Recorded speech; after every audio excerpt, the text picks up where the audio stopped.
Daniel had always believed that his barn was more than just a structure. It was a piece of his family's history. Built decades earlier by his grandfather, the weathered red barn sat proudly at the edge of his property. Inside were tools, old farming equipment, and memories that echoed through the creaking beams. Every nail, every board carried a story. To Daniel, it wasn't just storage. It was heritage. But in recent years, things had changed. The once rural neighborhood had been overtaken by development, and with it came the dreaded Homeowners Association, HOA. What had once been a quiet community of neighbors became a tightly regulated maze of petty rules and controlling committees. The HOA seemed less interested in building harmony and more obsessed with appearances. At first, Daniel ignored their constant emails and letters. They complained that his barn looked out of place among the newer, modern homes. They claimed the fading paint and rustic style lowered property values. To Daniel, these demands were ridiculous. The barn had been standing long before most of the HOA board members had even moved in. Still, the harassment continued. Notices arrived in his mailbox almost weekly. First, it was a warning about repainting. Then came fines, small at first, then growing. When Daniel pushed back, arguing that his barn was legally protected as part of his original deed, the HOA grew even more aggressive. Some neighbors sympathized quietly, but most stayed silent, afraid of being targeted themselves. The HOA board was notorious for bullying anyone who opposed them. They wanted things neat, uniform, and polished. Daniel's rustic barn didn't fit their image of a perfect neighborhood. Daniel tried to stand his ground. He had meetings with them, brought paperwork, and even reminded them that the barn wasn't just a building. It was a part of his family's legacy. But his words fell on deaf ears. The board smirked, dismissing him as stubborn and old-fashioned. One night, Daniel stood by the barn doors, running his hand over the rough wood. He thought of his grandfather, who had built it with his own hands, brick by brick, beam by beam. Losing it would feel like losing him all over again. But the HOA didn't care about memories. They only cared about their rules. And as Daniel would soon discover, they were willing to go further than he ever imagined. Because for the HOA, the barn wasn't just an eyesore, it was a target. And their decision to destroy it would set in motion a chain of events that none of them could have predicted. The morning the demolition happened, Daniel could hardly believe his eyes. He had received another warning letter the week before, but he never thought the HOA would actually go so far as to take physical action. Yet, when he stepped outside, there they were, contractors hired by the board, bulldozers idling by his property line, and the smug HOA president, clipboard in hand. Daniel rushed over, anger burning in his chest. "You can't just tear down my barn. It's mine," he shouted. The president barely looked at him. "The board has deemed the structure unsafe and unsightly. It violates community standards. We're doing everyone a favor." Before Daniel could argue further, the machines roared to life. He stood helplessly as the walls his grandfather had built crumbled under steel claws and crushing wheels. Wooden beams splintered, dust filled the air, and with every crash, Daniel felt a piece of his history ripped away. By the time the sun set, all that remained was a flattened pile of rubble. Neighbors peeked from behind their curtains, some looking guilty, others indifferent. Nobody stepped in to help. The HOA had won, or so they thought. That night, Daniel sat by the wreckage, bitterness boiling in his veins. He wasn't just angry, he was humiliated. The barn had been his sanctuary, his family's legacy, and they had destroyed it without remorse.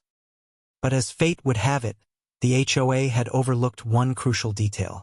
A few days later, while walking near the property's edge, Daniel wandered into an overgrown patch of land where the barn's foundation had once extended. There, half buried under weeds and rust, he found something strange.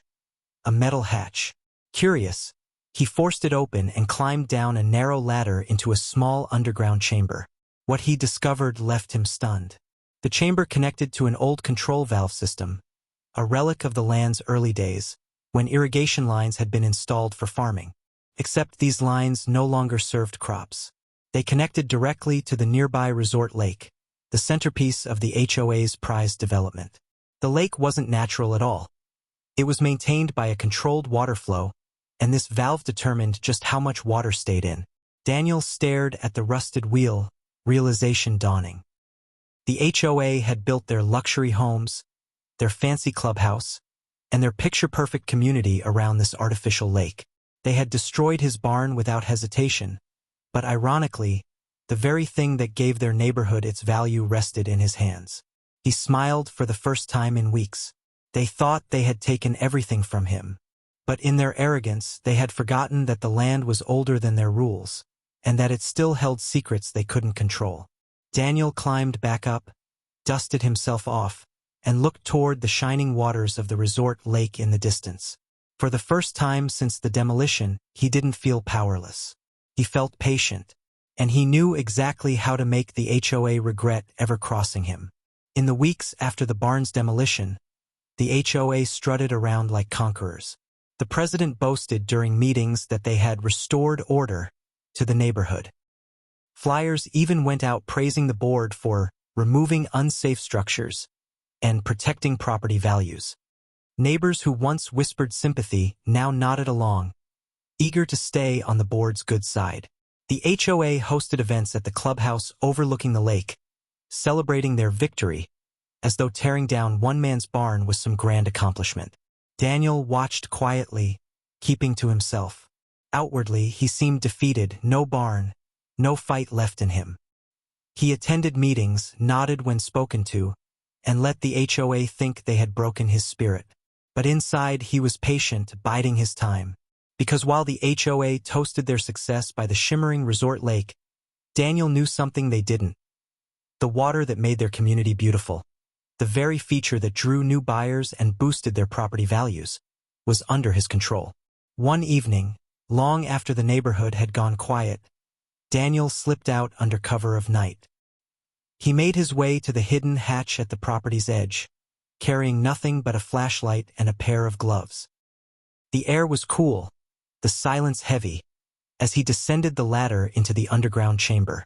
There it was, the massive steel valve, still connected to the lake's irrigation system. Daniel rested his hands on the wheel, feeling the weight of what he was about to do. For years, the HOA had pushed him, mocked him, and finally destroyed what he loved most. They thought he had nothing left to fight with, but they were wrong. With a steady twist, he began to turn the wheel. The old pipes groaned, echoing like distant thunder. The flow of water shifted, the supply to the lake narrowing with each rotation. Daniel kept turning until the valve was nearly shut, then stepped back, his heart pounding with quiet satisfaction. The next day, no one noticed. The lake still sparkled under the sun. Families strolled the boardwalk, and children played along the shore. But Daniel knew it wouldn't last. Without steady flow, the water level would begin to drop. Days passed. The lake receded inch by inch. At first, residents shrugged it off as a seasonal change. But by the end of the week, patches of dry, cracked earth appeared near the shorelines. Fish floated near the surface, gasping in the shrinking pools. The once pristine centerpiece of the community was beginning to look like a swamp. Panic spread quickly. The HOA called emergency meetings, demanding answers. "Why is the water disappearing?" one board member cried. The president, red-faced and sweating, muttered about natural droughts and maintenance issues. But no matter what excuse he gave, the residents grew restless. Daniel, sitting quietly in the back of the meeting, hid a small smile. They had destroyed his barn to protect their precious property values. Now he was watching those same values dry up, literally. And the best part?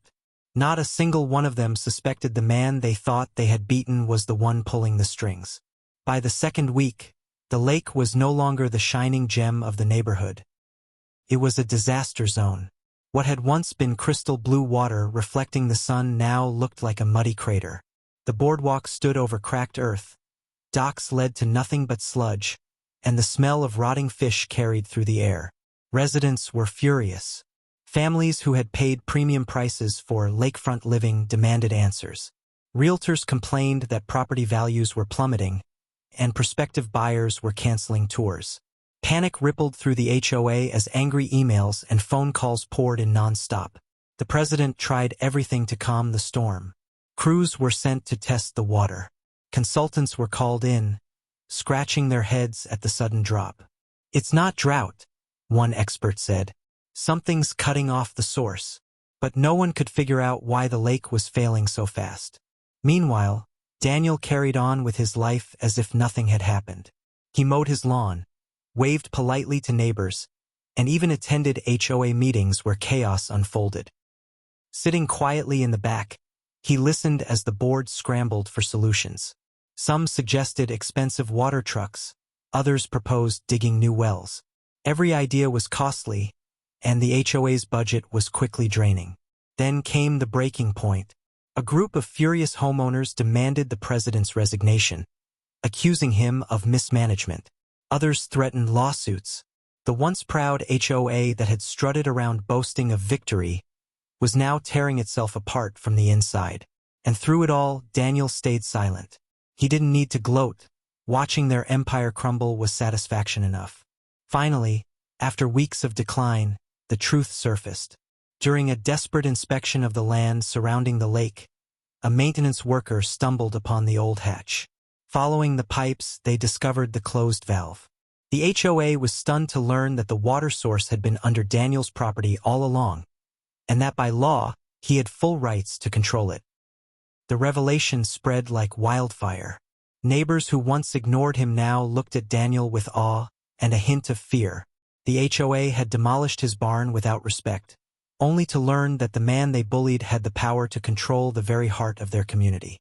When confronted, Daniel simply shrugged. "You destroyed my barn, a piece of my family's history. I figured the land might want a little payback." His calm tone left them speechless. By the end of the month, the HOA president resigned in disgrace.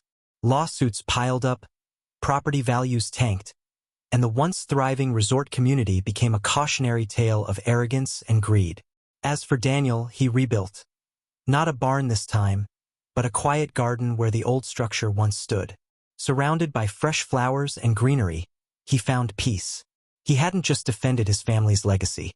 He had reminded the HOA that some things can't be controlled by rules, fines, or bulldozers. Because when you strip a man of what he loves most, you may awaken a strength and a vengeance that no board meeting can ever contain.